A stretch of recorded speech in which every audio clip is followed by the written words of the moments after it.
Okay, welcome everyone to the February 22nd, 2022, you guys, 2222 meeting of Festival Chimes and Lights. I have to share today at Rotary, the judge said that he's got 10 weddings today because so many brides wanted to have that date for their anniversary. How funny. Isn't it? Yeah. So anyway, thank you for all coming. Stephanie, do you want to go ahead and just kind of introduce yourself, even though you've been here before? Not everyone knows you.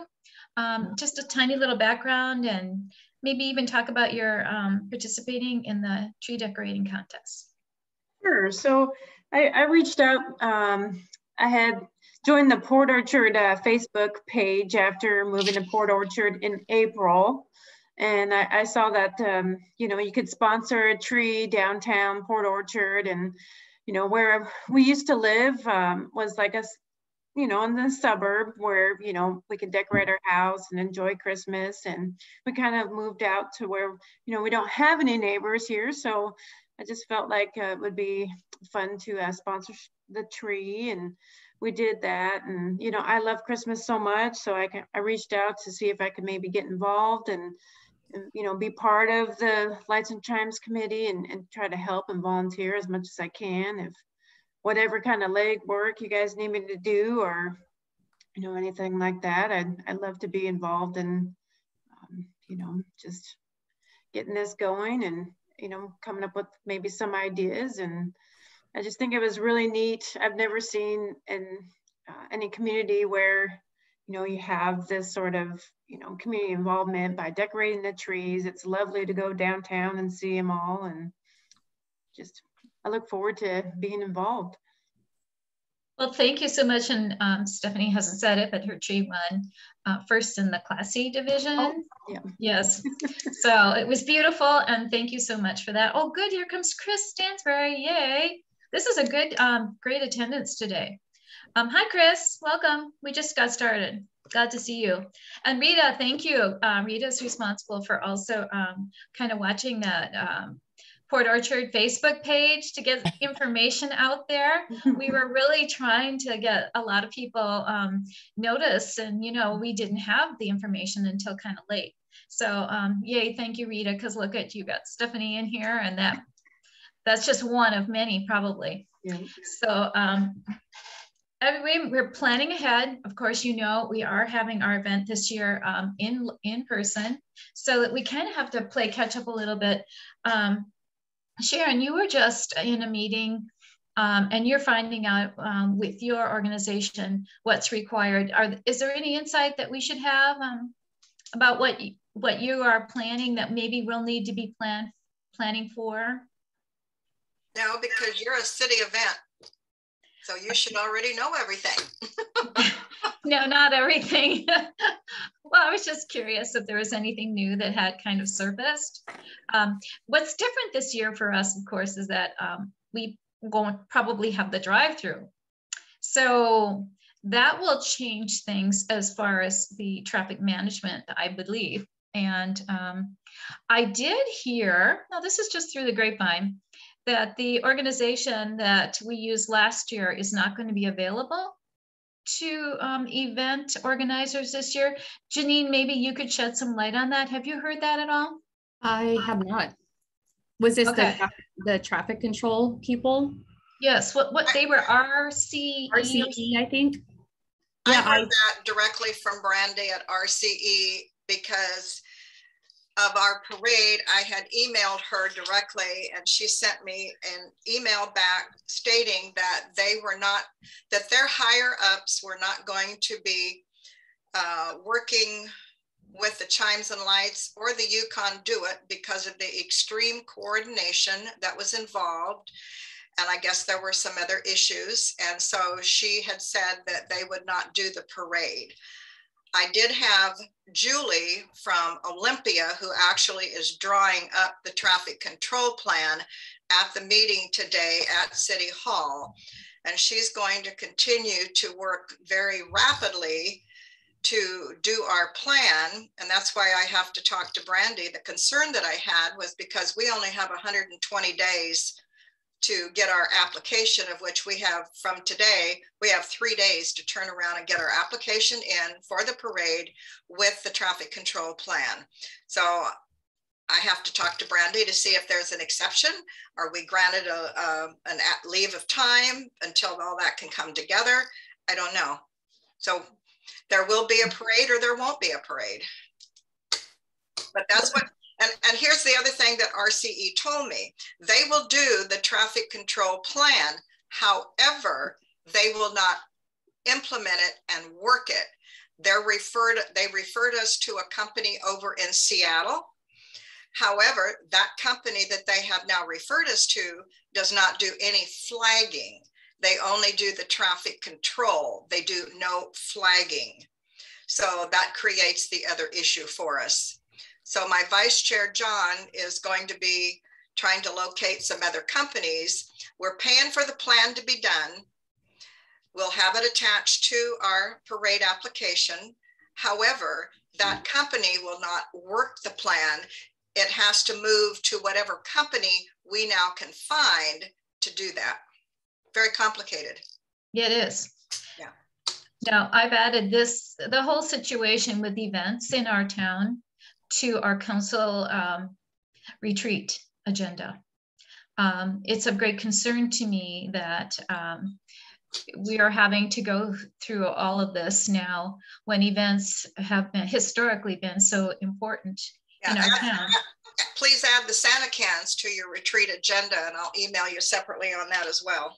Okay. And so, we need to have a discussion about these costs and these regulations and how we're going to handle all this, or are we just going to be losing events? Do away with them. Yeah. And, I don't think anyone's willing to do that. So we've got some things to work out clearly. And Janine, I haven't seen, Brandy was going to get me a copy of the budget, how we did. So could you put that on a list? I never did get it. She said it was taking a bit of time for that to all shake out, getting the employee costs and everything. So we can see how we came out on that. Okay, great. Yep. That'd be great, because I'd like to have that too before the council retreat. Okay. Because that'll be part of, the discussion. Yeah. Is the cost and all that. So the truth is, even with RCE, they had issues with just the whole, probably traffic management with ours, which was kind of a long haul, that 4:30 to 7:30. But I never heard back directly, Sharon. So I will find out a little bit more information on that. And well, see, go ahead. I pulled her email up and it says, my higher ups don't want to do any more parades or marathons due to the extreme coordination involved. However, if you do want us to do a traffic control plan, which is $300, I can request that our planner, Julie, be at the meeting on the 22nd. Should be the one that would know everything that would be needed, the do's and the don'ts. And then you would be able to use her comments and remarks when finding another traffic control company. If you get the TCP, you can also share that with the new traffic control company.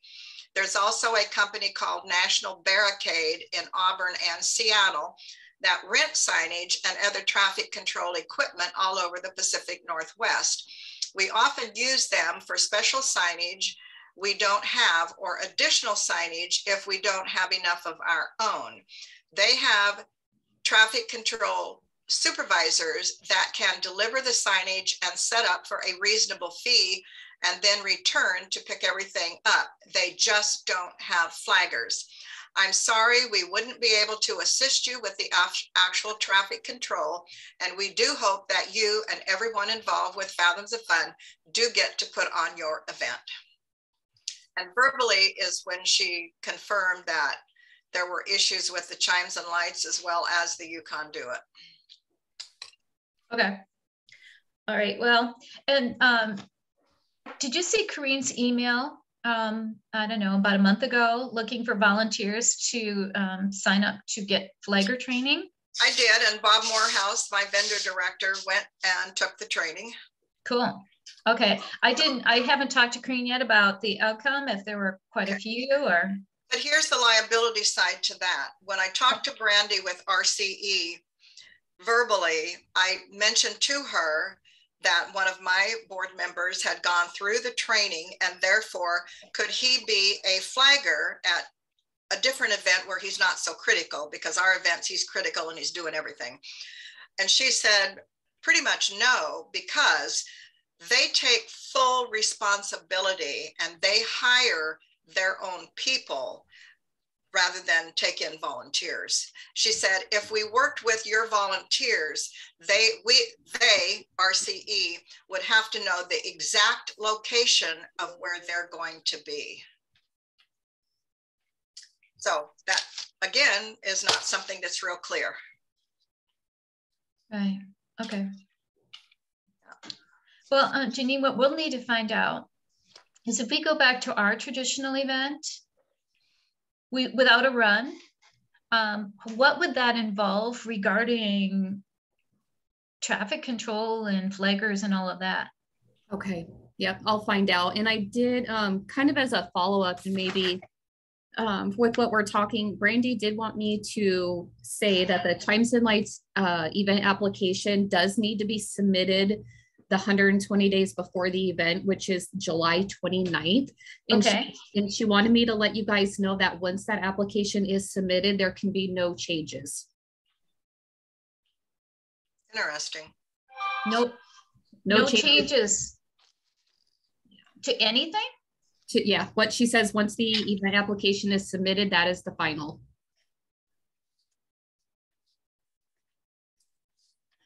So even if something changes in the 120 days, that would need to know, you can't tell the city that something's changed? The only thing I could do is you could talk to Brandy or maybe join the next meeting. I'm going to follow up with her on this also, because I'm the one who completes the special event application to get it turned in. And she just wanted me to relay that information. As to, you know, Chris, that's a good question. If something happens within that 120 days, what do you do? So I don't know, but I can find out. I'll talk to Brandy. That would be excellent. Yeah, definitely. The other side to that is, based on what I heard at our meeting today, is that once the application and the traffic control plan is submitted, and if there's something in it that the city doesn't like, they have to come back to us. So then that constitutes a change. Oh, okay. Yeah. Okay. Yeah. I will bring it up to Brandy, and yeah, sorry, I don't have any other information or better information. That's just all I had for you guys, but. Okay. So this is all information that will be discussed at our retreat. As you can see, there's almost no way that we can do this correctly. There's always changes that happen, and I understand that a traffic plan would need, I mean, you can't do a lot of changes or whatever in order to have it approved, but you never know when, say, there's going to be an issue with a street, manhole cover caves in. You know, I mean, there's all kinds of things that can happen and do all the time. Or something gets in the way, or a tree falls down, or a lot of stuff that we have to deal with. And so I can't imagine that there can't be some room for just real life between now and then. We have to find out what is so crucial that it can't be changed. We've got to find out what that is and not carry that over to the whole application. You know, otherwise, really what we're doing is we're saying there are no events, and I don't believe it. There are no events, yeah. And we can't, that's not what I'm hearing. I'm hearing from many, many people. Events are very important for our small city. We've had them historically. We're going to continue to have them. We're just trying to find a way around them and to be able to have them and be able to afford to have them. So, you know, sometimes we legislate ourselves to death, and this is just not very happy. We're going to work with it the best we can. So, but yeah, let's get clarification on this. And so we have until July 29th, but Sharon's up against a deadline. 2 days. Wow. Yeah. So Sharon, we'll see what we can do is too. I'll talk to Rob tonight a little bit too about that. Okay. But yeah, so we'll start working on our application. I don't know exactly what it's going to look like, again, because it's a little different, because I think we've always had a run. Did our last one have, yes, we did. We had a run on our last live event. So we've never had our event application recently submitted without the run. And I would think that that would really make a huge difference in the application. You didn't in the beginning, Cindy. I know in the beginning. Started with Sheila and the, so 2009 or so, or it's been many years, Chris. Yeah, I would have said like 10 or 11. Yeah, and the thing is, lots of things then were done so much more casually than they are now that we can hardly compare those times. Yeah. So, you know, I was thinking recent history where we're dealing with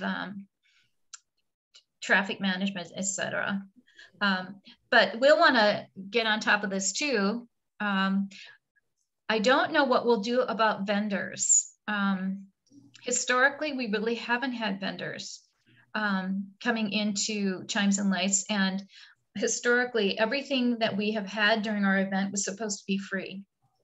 And I think that that still carries. So we don't charge for things, and downtown, usually businesses really ramp up. And actually this past year was amazing. When I was downtown looking around, a lot of stores were opened up, a photography studio. Sharon, it was beautiful down there. Did you see everything? It was, oh, and Kathy, you know, with the port, it was probably one of the coolest times of their city in a long, long time. Everything was so beautiful and glistening, and that's what I'm hoping for again. We don't have Kathleen here today, but we need to find out if she is also going to be contacting the choirs, because we need to get on top of that and contact the choirs for performances in front of City Hall. Janine, we should probably reserve the sound system. Is his name Sam? Gus. Gus, yes, okay. Reserve that and start getting a lineup of the choirs. And when that gets started, I know in the past, I was just looking to see 5 to 7:30, we actually have the lighting of the tree takes place and the playing of the chimes 5:20 to 5:30. So we'll follow the same schedule that we had in 2019, which is the choirs start, usually I think the earliest choir was 3:15. And we just worked it out that they would have about 20 minutes of performance and then a transition period for the next choir. And we would shift that around a little bit so that the choirs had different orders, different years. So we'll see how many choirs will be interested again this year. I did hear from Gary that the Kitsap High School Marching Band will want to be involved, and our Santa wants to be involved. Clearly we'll have the decorated tree contest again, and we'll start getting that information on the website. I was just gonna check last year, and Janine, maybe you can help me remember. We said people could save their spots from this year, but start date for paid reservations was June 1st of last year. Okay. But they could actually hold their spot earlier. Yes. Yep. Okay. Does that sound good to everybody? Cindy, if you're going to do that, you're going to need to number the trees soon. I mean, I need to number them from the May Day thing because they're in weird places and there aren't as many. But if you're going to let people hold a spot, you really need to know what spot it is they're holding. Yeah, and I already did number them. Did you? Mm-hmm. But that doesn't mean they're still numbered, because everything you do downtown has a way of undoing it. So. Yeah. But I will go down again. And yes, Chris, that's a good point, because I even heard Corrine today is already selling the planters for the flower. Right. We've already had a number of people want to reserve them, and I need to go down and double check. I was looking yesterday, and the ones on the block where the candy shop is. Yeah. The planters that used to be down at the far end by Irene's photos, there's nothing on that corner now, but there's like 2 extra up by Bobby's. So there's 1 less than the number I counted last year for the event, but they're not in the same places they were in. I'll see if we can get Public Works to even them out. Chris, we have 55 planters now. Okay. Unless something has disappeared in the last, say, 4 weeks. Okay, 55. I have to go down tomorrow or the next day, so I'll let you know if I find something weird. Yeah, and we did try to even them out around Christmas time, but they do march. It's very strange. They're pretty heavy, but they move. They do tend to move. But yes, and I think I'll renumber them. Okay.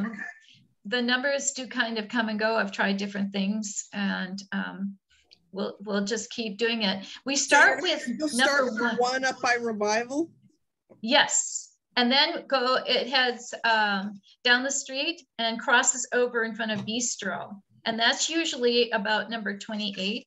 Right, that's what I've got. I've got 16 on the first block, and then 17 to 28 on the Bistro block. It's the other side of the street that seems to be off. Okay, and I know that 2 of those we're number 43, and we're at the corner of Myrie's. Yes. Right. 43.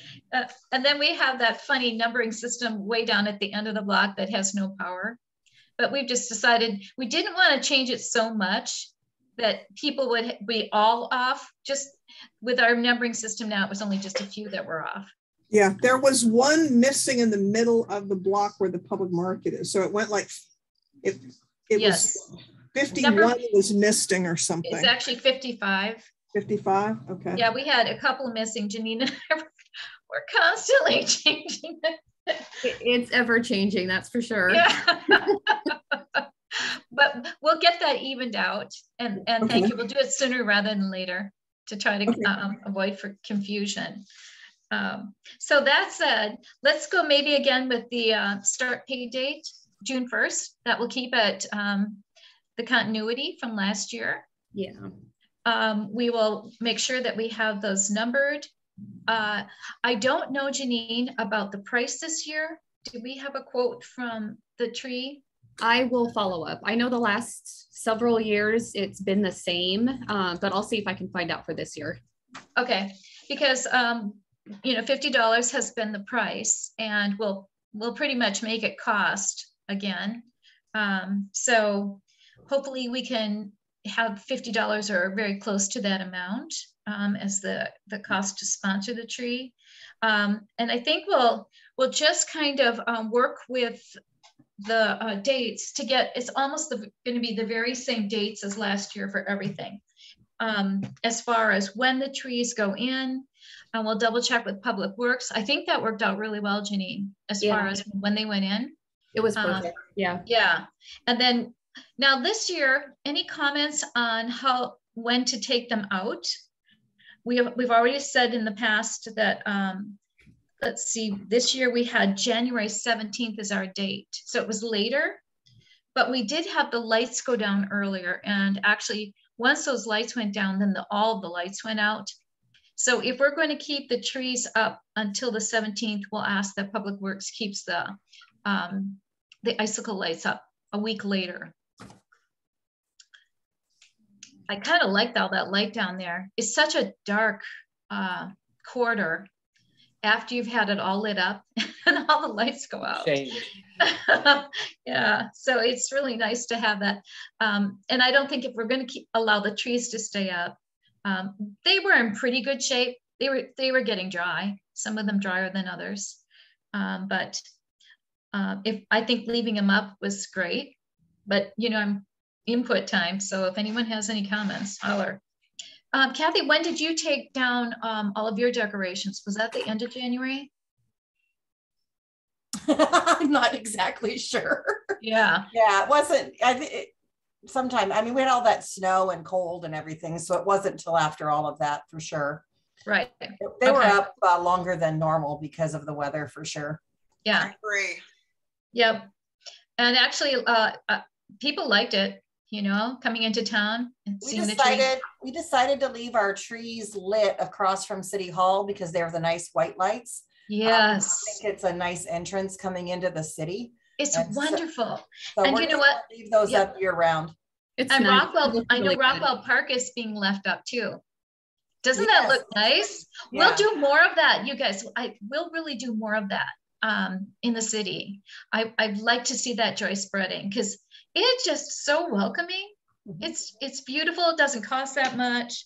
And I think it just adds so much. And whenever you go to areas where there's high tourism, they have them.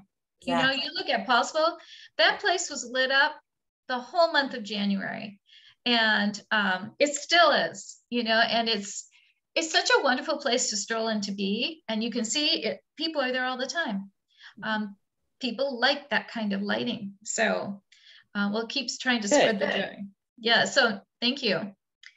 Let's see, what else? So Janine, we'll just kind of tweak a little bit of those dates and then we'll get our 2022 contest application up when you have bandwidth. I know you've got a lot of stuff going on right now. But I think that again, so for the evening of, is it the 4th? I should know this right offhand. December 3rd this year. We will follow the schedule that we followed in 2019. I'll get that posted. We'll get that information out to everybody because it's not that many months away already. You know what I mean? So we'll keep working on that and getting information out on the city website and maybe even an early billing flyer of some sort to let people know. So could we get a quote on that too, Janine? If we did 2 flyers this year, those really are great for letting people know what's going on and at a reasonable cost. They go in the utility bills. Sorry, were you thinking maybe like a September, October, or August, September? You know, probably right at the end of summer. Okay. Somewhere. Yeah. And it would be kind of save the date. Kind of after all Sharon's stuff is over with. Okay. So we don't kind of collide with what she's got going on. So, and then that would also not conflict with Downtown Happenings Chamber, all that stuff. Perfect. Okay. Yeah, and then then we can give some specifics on that, including maybe even a schedule listing. I think that would be huge for getting the word out that we're going to have it and just kind of renewing everybody. It's been a few years. So let's see what else. What I need to find out is if we're going to have anything to do with a pet parade. And who handled that in the past? I'm trying to think of who took care of that. It was a POPSA. It was originally a chamber thing, and they decided they didn't want to do it. And then POPSA did it with Woodbridge Veterinary. Yeah. And then they didn't want to do it the last time. And I mentioned it to Corinne after the last meeting, and she was going to check with somebody. So I'll check with her. Okay. To see if she did or not. But there's a couple of new vets in town that might be interested in participating. Okay. So we could maybe reach out to them too. Or we could reach out to them. Okay. So Chris, meaning we now, is that going to be POPSA? Or do you want us to do that as a committee? Let me check with Corinne and see whether she wants her POPSA to take it back. Okay. But one way or the other, she was going to reach out to somebody, and I don't remember who. Okay. To see who, because somebody was in charge of it the last time. All right, good. And I'm just confirming once again, we're not going to have a run. Yukon, it has a run now near New Year's. Is that right, Janine? I believe so. Yeah, the end of December. Okay, so no run. And I think probably some of the earliest happenings will be probably that 2:30 to 3 o'clock like when we first get those choirs going. But we'll double check with Kathleen to see if she'll be having events at the library.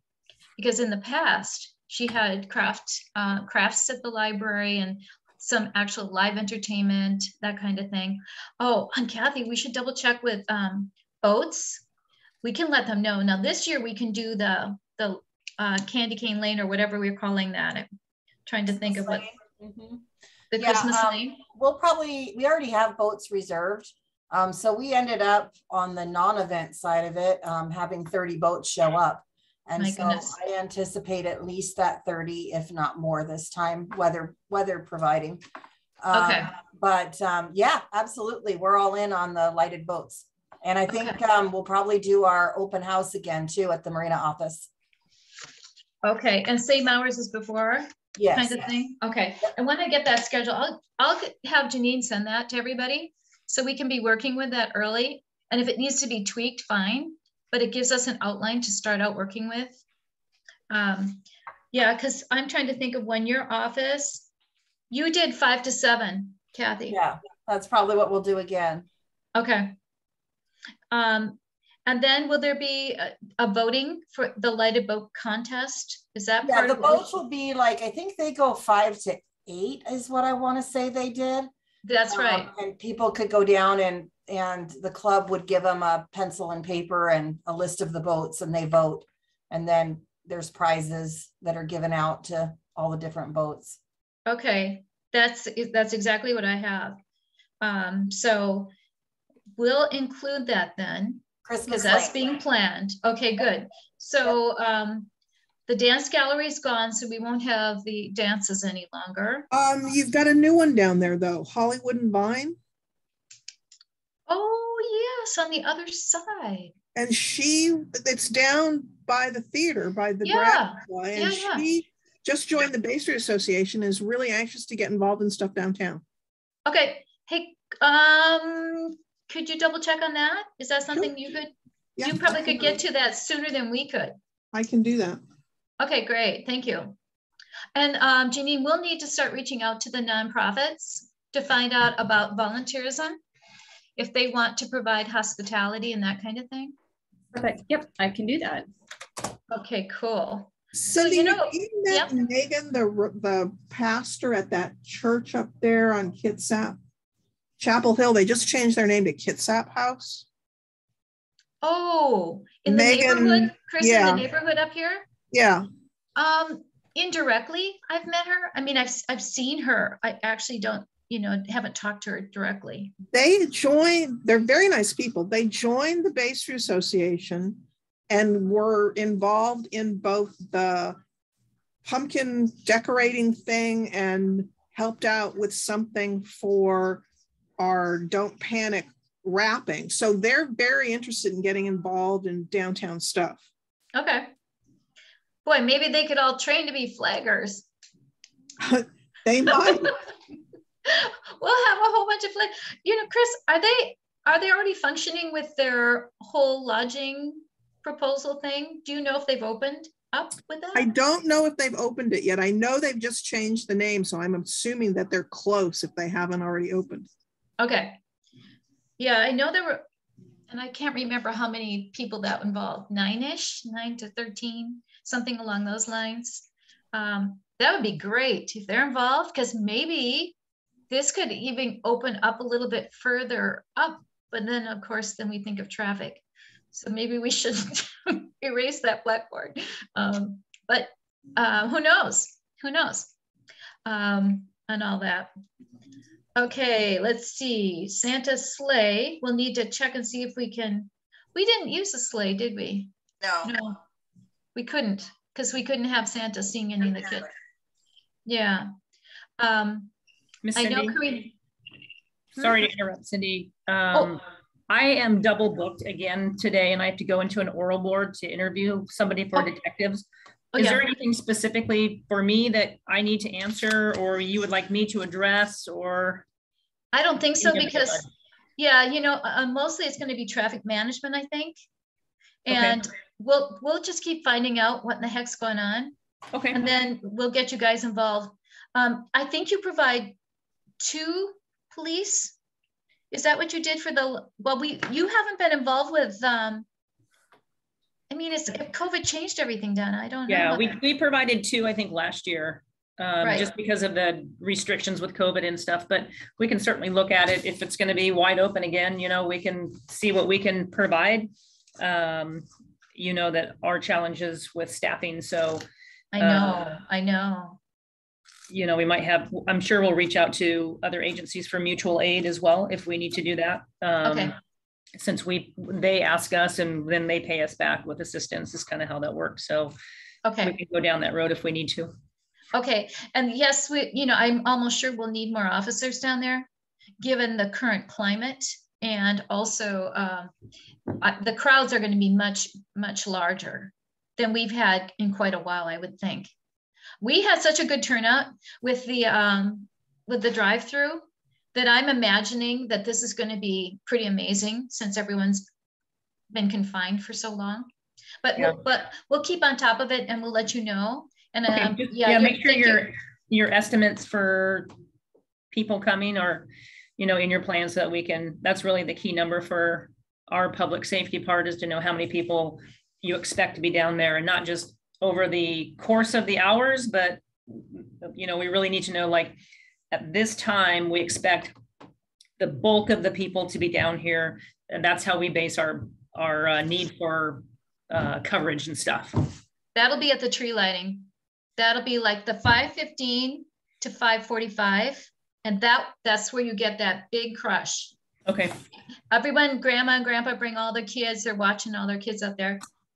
We'll let you know what our estimate is, and maybe what we can do with our first flyer, like in the utility, is try to get some kind of a finger to the pulse on attendance. Okay. Thank you much. Thank you for coming. Thank you. We appreciate it. Bye-bye. Bye. Okay. So, good. This is a lot of stuff. It's a good start. I think by our next meeting, we'll have a pretty good idea of how many people are going to be involved, but I suspect a lot. And wherever we've lost involvement, I think we can pick up others. And anything we can do to help each other with each other's events, I think we have to be solid in that. I do really think that we need to preserve events in Port Orchard, and good luck. We're going to work together on this. It's partly what defines us as a city, a town. And I'm not really willing to give it up. So we'll be fighting. We'll see what happens with this. And you guys, we're not the only ones. I mean, you know, there are council members who have been around longer than me that feel really strongly about this. So we'll see if we can kind of get through the red tape and all of that stuff. Cindy, I'm going to email you to your personal email. Okay. Some bullet items. Okay. So we'll work on that. And like I said, it will be at the council retreat. And I've already talked to a few council members who feel the same way I do. We'll see what we can do to find a way. Let's see what's left. I know some people complained about a few trees, the quality of the trees, but ours was very crooked. It was crooked? Really bad. Yeah. We'll see if we can get maybe at least some backups in case some of those trees dry out. For the most part, I thought that they were pretty nice looking trees. They were nice looking. They were. Yeah. I did see a couple of scrawnies in there, you know, like a few look kind of dried up. But we'll try to get those balanced out a little bit more, but I think it's really, really hard to get them all exactly the same. What's left? So I'll just be in touch with Kathleen to double check about library involvement. I'm sure it will be high. And if you think of anything else, I don't think we'll have anything like hay rides. They dropped out a while ago. And unless somebody comes up with a really cool idea, you know, I thought of even having horses down there or something, I don't know. But that might be really tricky. It's once you start having that kind of movement within movement, it's hard. It's very hard. We stood in line the last year the hay rides were there. We stood in line for over 20 minutes. And we said, now let's bag the hay ride. We can walk over to the gazebo where Santa was faster than the hay ride could get us there. Yeah, and that just gets tricky for enforcement and such too. So maybe we'll just forget that and see if we can have more joy along the street somehow. I don't think it would, well, I don't know about vendors. Every time I get going on the vendor thing, then I have to be careful. It changes it a lot if you bring in vendors, Cindy. I know. Okay, you know what? I'm done with vendors. We're done. No vendors, no rides. But we're glad with all of this. But if you think of anything else that could be fun. Now, you guys, this year is the Scottish Christmas. I don't have the exact words, but we're thinking plaids and bagpipes, and we're thinking, you know, all things Scottish. I think that can really be played up. And I am checking with a fellow across the street from here who's really involved with Highland Games and all of that stuff to see if we can get, if there's any organization that can maybe get some pipers down there. I just love the pipes. You know, you can hear them forever, and they're fun. Yeah, and you know what? We can be decorating with Scottish things, plaids, whatever. I think that'll be huge and fun. So we'll play that up, and it's kind of part of our Christmas around the world sort of deal that we're working with here. And then we'll just switch gears every year to a different, very different kind of Christmas. And I think it's very fun. Hey, so, Cindy, what do you think about having one of the Christmas tree decoration? I can't even, my brain just completely stopped. One of the Scottish decor. Yes, yeah, one of the stories be like, you know, best Scottish, or I don't know how to word it. Yeah, to add that, because we had the classic, we had the best business rep. The best themed Christmas and best themed tree, which would be our Scottish. Yeah, I love it. The thing that we have to be a little careful with is how many prizes we go for. But, you know, this past year we gave just kind of a token prize to second place winners. But that would be for first place winners. And as long as we get our Kids Up donation, then that is, those funds can be used for that. It's modest. It's just a little recognition, and it's fun. And then all of those are, then those people would be recognized at the tree lighting, the winners. That would be fun. We'll have them. Sometimes it's really hard to have them come up because that takes quite a bit of time, but we can at least have it announced. We've tried in the past to have people come up, and unless it's ready like that, oh my word, you know, you're waiting. It's like herding cats. So it's a little tricky to do. Let's see. Well, I think that's kind of it. Anything else we should be going after? Any kind of lessons from this past year that we need to work on? Kind of would like to have a little more photography going on down there too. This year, maybe we can see if we find some funds, or to have nighttime photography is really hard. You know, I've taken some photos of the trees, and they're pretty, not the greatest photos. They're like all burst of light and nothing else, or in the daytime, they just don't look as pretty. But it would be nice if we can get some really great photography. Maybe we can find somebody who's starting out that would want some recognition. So we'll work on that too. All right. Oh yes, and I just heard restrooms. So porta potties are a big deal, huh? We're going to need. Big deal.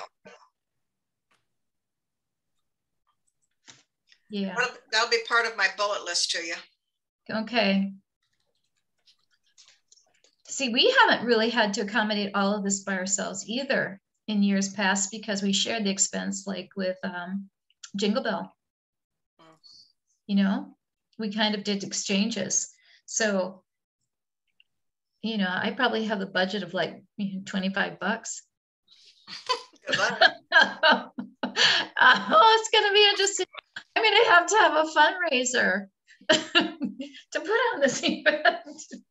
Oh, I'll just share with you my rough estimate of our events that we hold for downtown. My porta potty cost for the year's events has been $4,450. With the new regulations, they move up to $12,150. Oh, that's a cost that Fathoms cannot absorb. So that means we either do away with events. Pardon? There's a new porta potty regulation? Oh yeah, real simple. If you've got 5,000 people in attendance, you've got to have 50 porta potties. If you've got 3,000 to 2,000, you've got to have 38.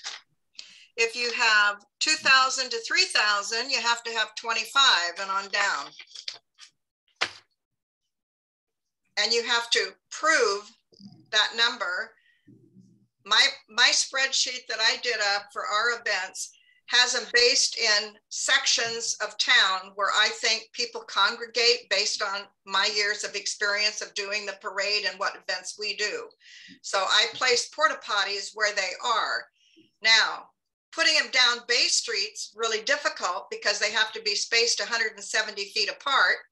And we have porta potties all down Bay Street. Can you imagine the business owners wanting a porta potty out in front of their store? No. They're going to lose their minds. Yeah, we're losing ours.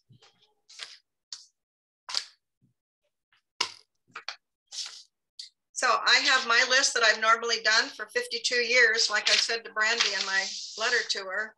And with the new regs, that jumped our cost considerably.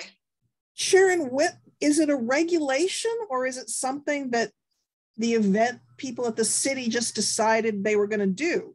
The city is doing it, and per Mark Dorsey at the meeting and the fire and the police chief, they want zero responsibility to the city for any event. But is it a regulation? That's why we're putting. Is it legislated? No, not that I know of. It is FEMA guidelines that's in the event application. If you haven't seen the event application, it's on the city website. Yeah, I haven't needed it yet. It's very explicit, and I've filled out mine. But now, after hearing Janine's comments, that per Brandy, once an application is submitted, it's final. There are no changes. So that even delays my parade application even more. But I've based my numbers on what we have done for the last 52 years, and especially the last 10 years on porta potties. And if we have to adhere to the new regulations per the health department, then I'm going to guess right now there probably won't be a parade, because we're not going to find a vendor that's going to give us $7,000 to pick up the porta potty cost. Or a sponsor, where would you put all those porta potties? That's right. That's a good question. I want to see the regulation. That's such an extreme amount. This is not an eating event per se either. It's the FEMA guidelines. FEMA guidelines. Yeah, but that doesn't mean that the city has made it a rule. It's a guideline. This is what we think you should do. Good luck. Is it a requirement or a guideline? No, it's in the application, and you base it on the number of people that you are expecting. For example, Bob and I worked today on our summer festival over parade weekend. We roughly guesstimated 500 people per day coming through the vendor show. So we take into consideration the 3 bathrooms for men and women on the port side. And Kathy, you well know, I've explained it more than once, that if we have porta potties down there, they're not going to stand in line for the porta potties. They're going to stand in line for a flushing toilet. The city themselves, and that's the other thing I wanted to put on my bullet list to you, Cindy, the city has no public restrooms.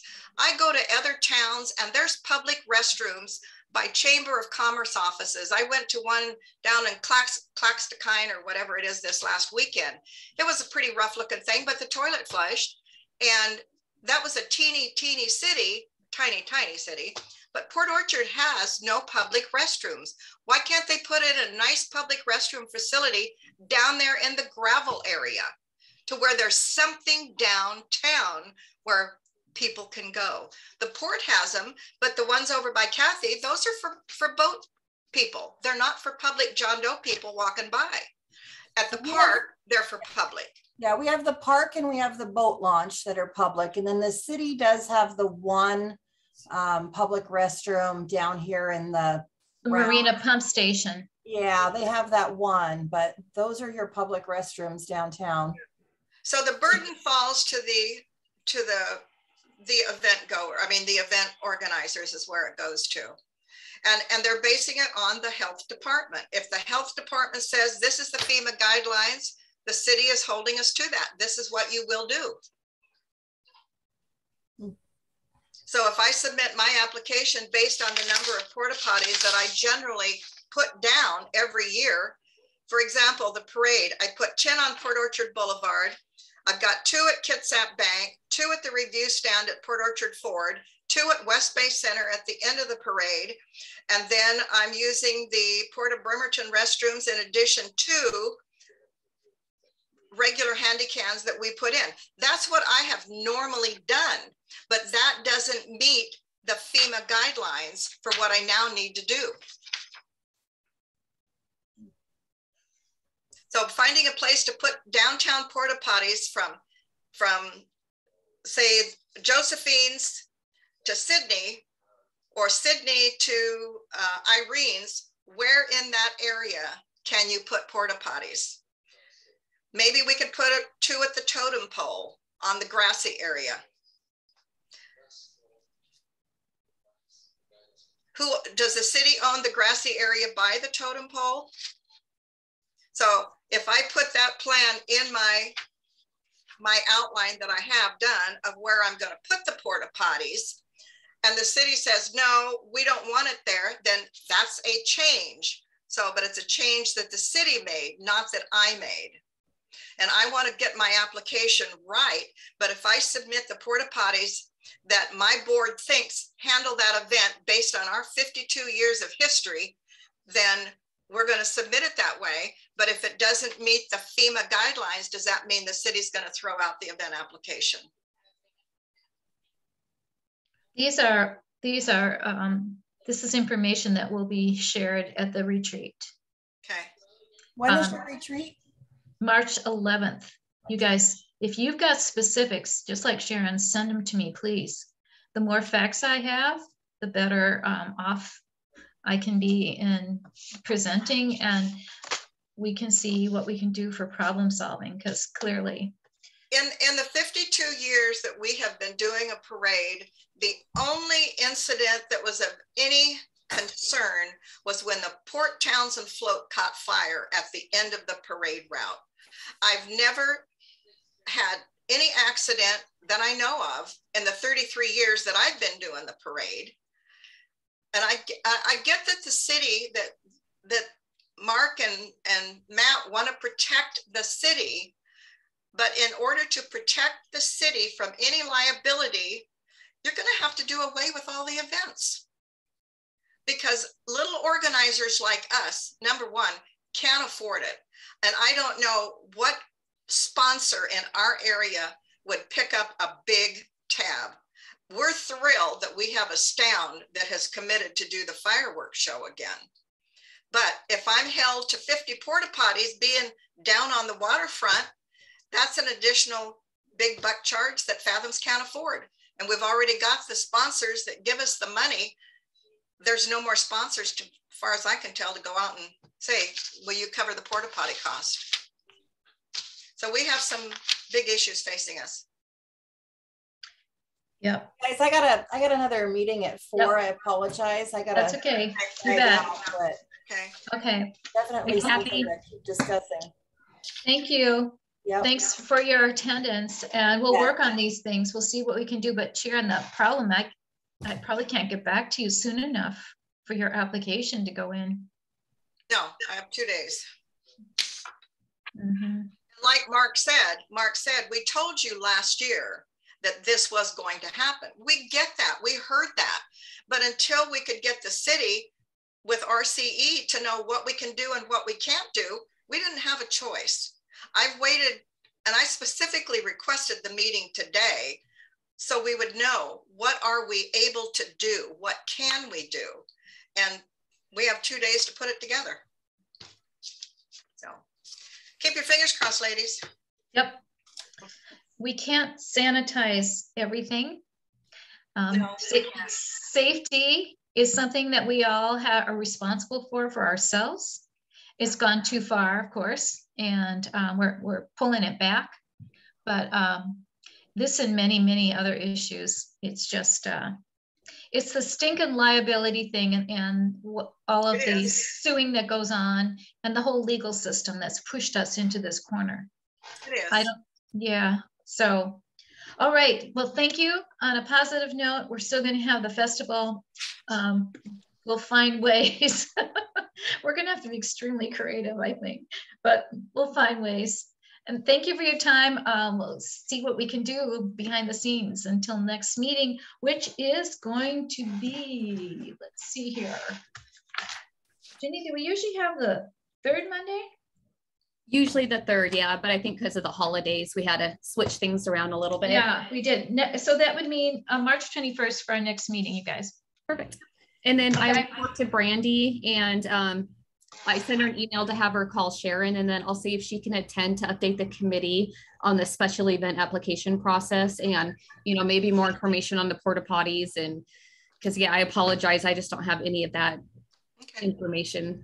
You know, Janine, what we may have to do with these applications, there may be a section that has to be left flexible to be sensible.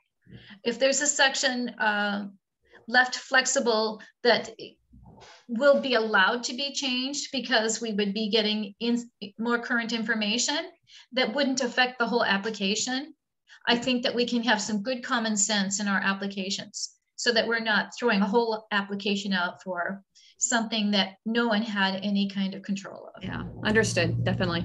Okay, great. All right, thank you everyone. See you soon and we'll be working on all this. All right. Bye-bye. Bye, everybody.